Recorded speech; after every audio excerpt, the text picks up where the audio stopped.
Hello viewers, আজকে আমি একটা খাঁটি বাঙালি মাছের রেসিপি দেখাচ্ছি। আপনারা স্টেপ বাই স্টেপ ভিডিওটা পুরো দেখতে থাকুন। আমি এখানে কতগুলো বাটা মাছ নিয়ে নিয়েছি।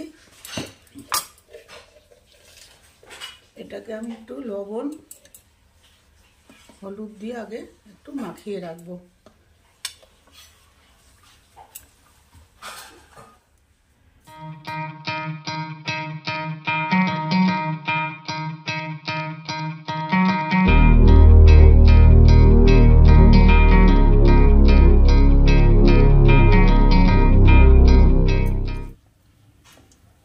দিয়ে দিলাম সর্ষের তেল। এখানে তেল গরম হয়ে গেছে, এবার এই মাছগুলোকে ভেজে নেব।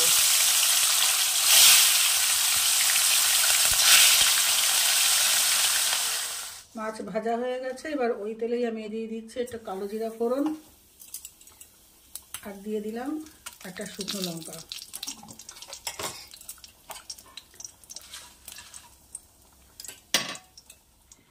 এবারে আমি ভেজে নেব এই কেটে রাখা বেগুনগুলো।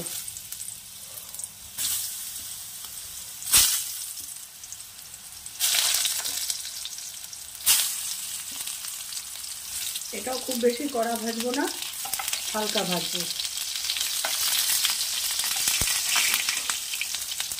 আমি এখানে সবার আগে কয়েকটা মশলা পেস্ট করে নেব, সেগুলো দেখাচ্ছি। কাঁচা লঙ্কা, কালো জিরে, সাদা জিরে আর সর্ষে। সর্ষেটা দেখে কেউ হাসবেন না, এখানে কালো আর সাদা সর্ষে মানে রাই সর্ষে আমি কাজের সুবিধার জন্য একসঙ্গে সমপরিমাণে মিশিয়ে রাখি। আপনাদের যদি রাই সর্ষে থাকে তাহলে সেটাই মিশাবেন, মানে বাটবেন। যদি কালো সর্ষে থাকে সেটাই মেশাবেন। সাদা কালো যে দুটোই লাগবে এটা কোনো ব্যাপার নেই। আমার কাজের সুবিধার জন্য আমি সমপরিমাণ নিয়ে মিশিয়ে রাখি কৌটোর মধ্যে। এই চারটেকে আমি একসঙ্গে পেস্ট করে রাখবো।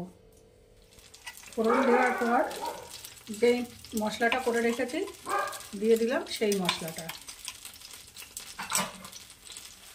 মশলার জারটা ধুয়ে দিয়ে দিলাম একটু জল।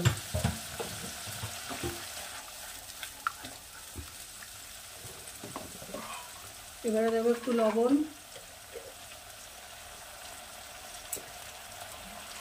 আর দেবো হলুদ।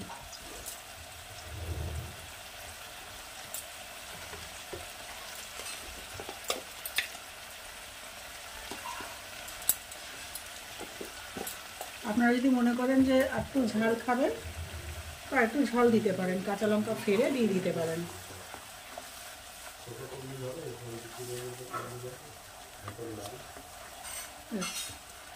এবার ঝোলটা ফুটবে।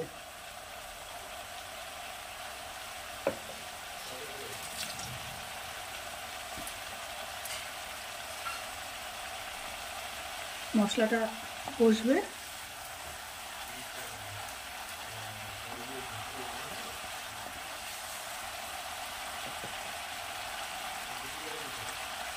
আমি দিয়ে দিলাম একটা কাঁচা লঙ্কা, আজকেই কাঁচা লঙ্কা, কেটে কাঁচা লঙ্কা দিলাম না। এবারে কাঁচা লঙ্কাগুলো খুব ঝাল।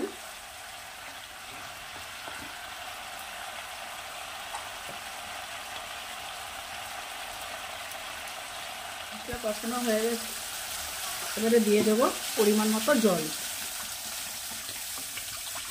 আপনারা ঝোল কতটা রাখবেন সেই অনুযায়ী আপনারা জল দেবেন। মাছের ঝোল ফুটে উঠেছে, এবার আমি দিয়ে দেবো ভাজা মাছগুলো।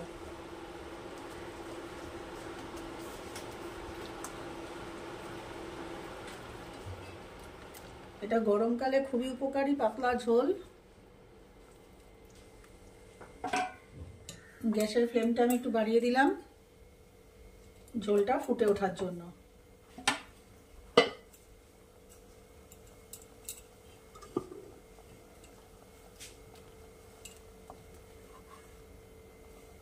ঝোলটা ফুটে উঠেছে, এবারে আমি দিয়ে দেবো ভেজে রাখা বেগুনগুলো।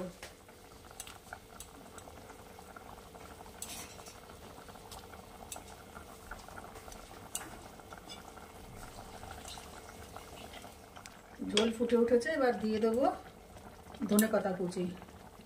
দিয়ে এটা নামিয়ে আমি সার্ভ করব।